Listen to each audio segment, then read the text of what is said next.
Good morning from the deck of Artemis. It's kind of early this morning. It's about 5:45, I believe. We're getting up kind of early here to really avoid the currents that really helped us get here a couple of days ago. So unfortunately, for it to work out, we are really hoping for a 6 o'clock departure. So we're going to be kind of going full speed ahead here. We thought we'd kind of show you what it takes to get our canvas down and get the boat ready to start basically sailing and rock and rolling out of here. So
we are off on our way.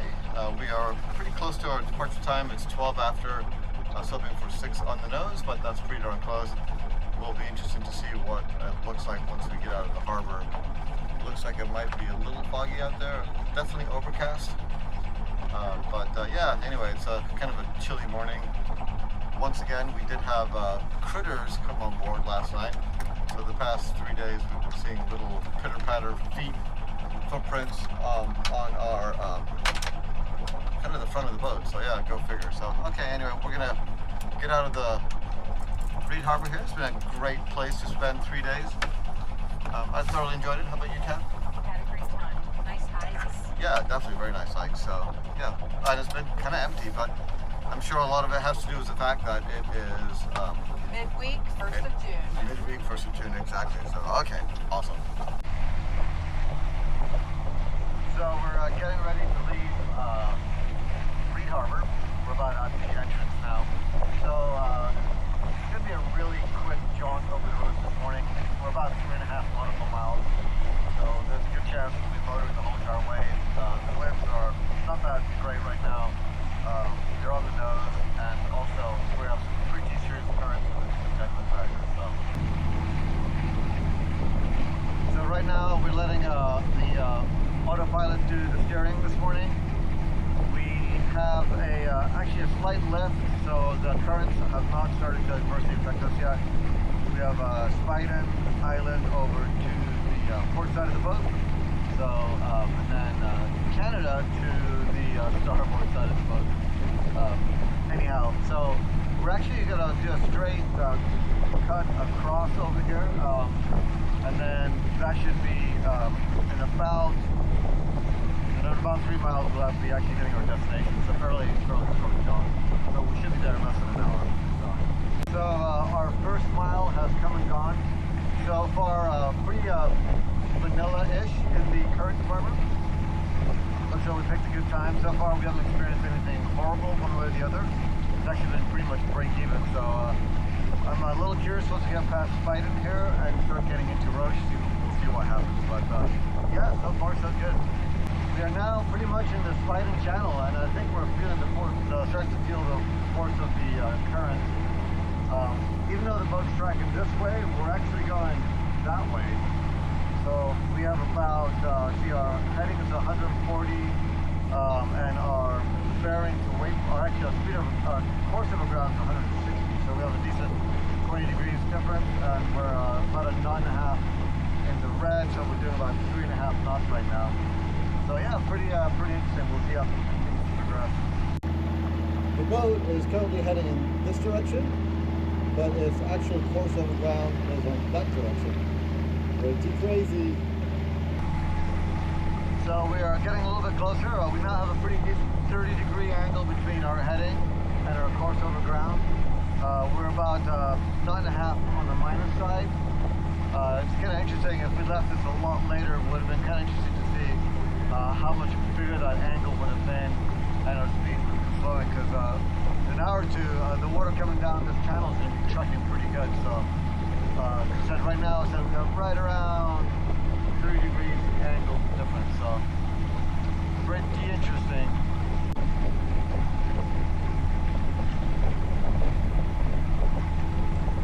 Good news now that we're a little closer to shore, the effects of the current, I think we just hit the 0 mark, so we're kind of like the same we were doing before.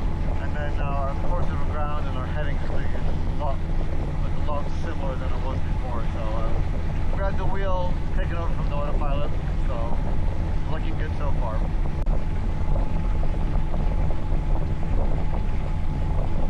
So we are approaching Roche Harbor. So I think our plan is going to be to go into the fuel dock real quick.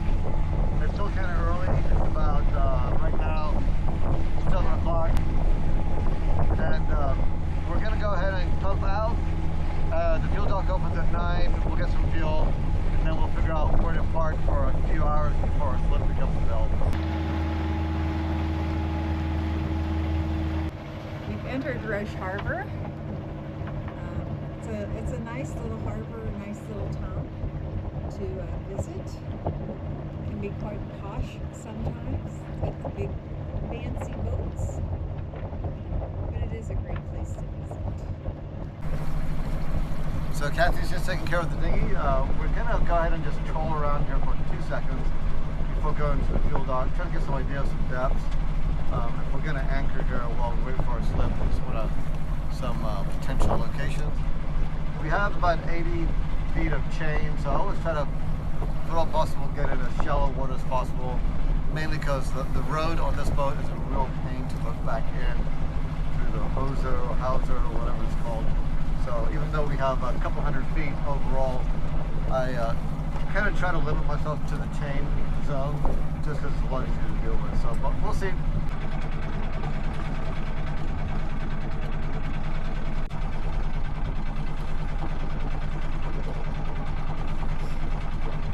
Slowly making our way to the fuel dock. Absolutely no rush to get there, because there's absolutely no rush to kind of leave there either. So nice and calm here though, the nice and flat water here in the marina. So Roche Harbor is definitely the area where you see multi-million boats.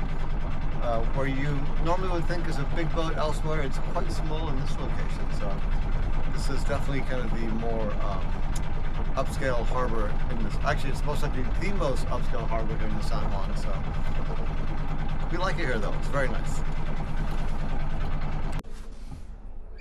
We are now on the fuel dock, so we're going to go ahead and pump out real quick and then wait for the fuel dock to open up, and we'll fill back up again, and then hopefully we'll figure out what to do about our slip. That'll be good. Awesome.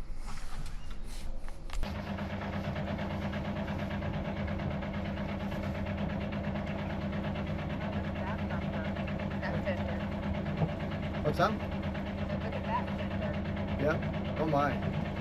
That boat is quite large. 88 feet. Yeah, so just on this dock right here, Mom.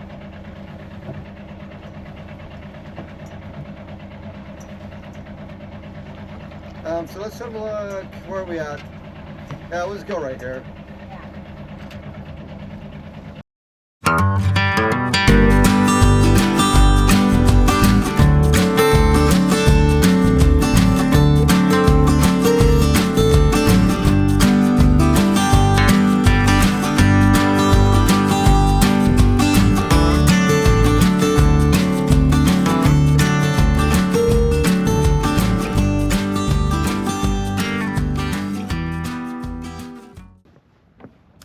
So we're kind of currently on the linear dock, the G dock, waiting on our slip assignment. So it's kind of nice that we can hang out for a couple hours. I really thought we'd have to go anchor out there, and as I said, not my favorite thing to do, mainly because I am the windlass, and that's not my favorite job. So, but yeah, no, it's we might do a little housekeeping while we're here waiting on our slip, since we really have nothing better to do at this point in time. So yeah, we'll check it out.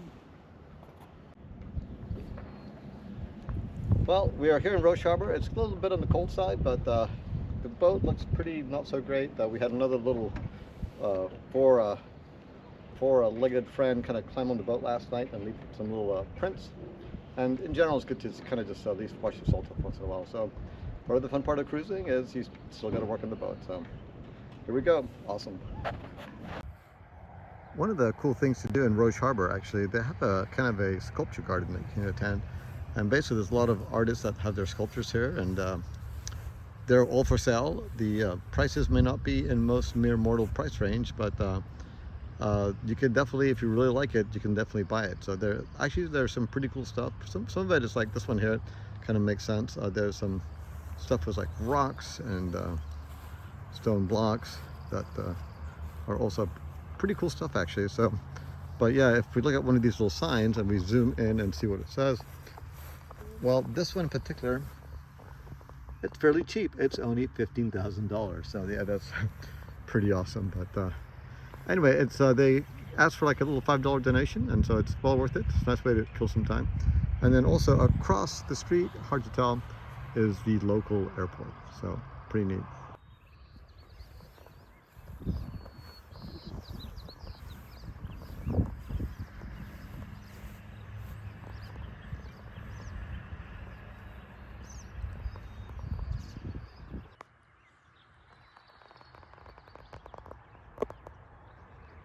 And look, there's a big sculpture of a fish.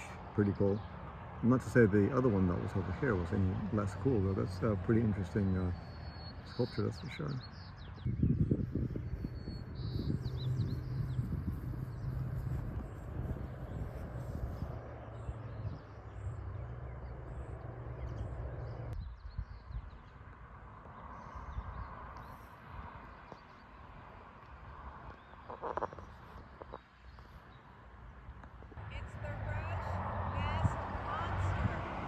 Would have known we had our own dragon or Loch Ness, Roche Nest monster here.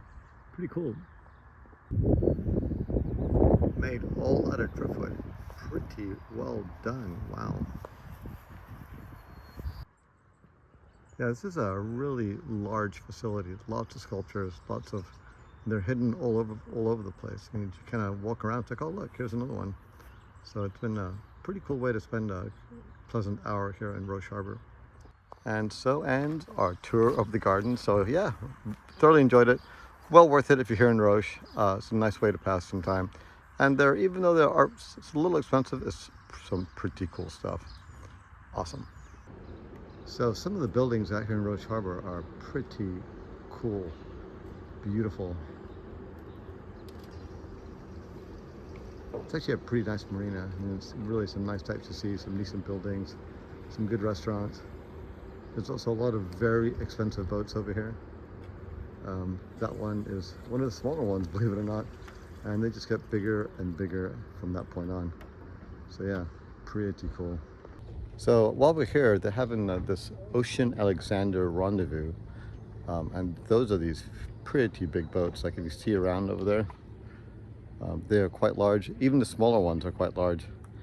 Funny enough, we kind of joke around that in Roche Harbor, the big boats are small boats, and the big boats are really big boats. Well, that's truly the case here, so pretty impressive.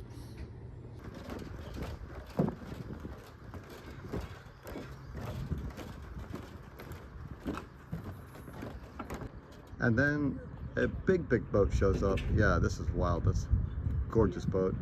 Kind of makes you wonder if the 28 at the back end means meters maybe, but yeah, gorgeous boat. And then as we pass the big boats, what do we see?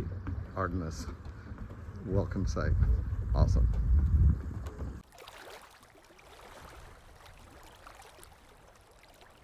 This video, hit subscribe and give us a big like down below. Thanks for watching.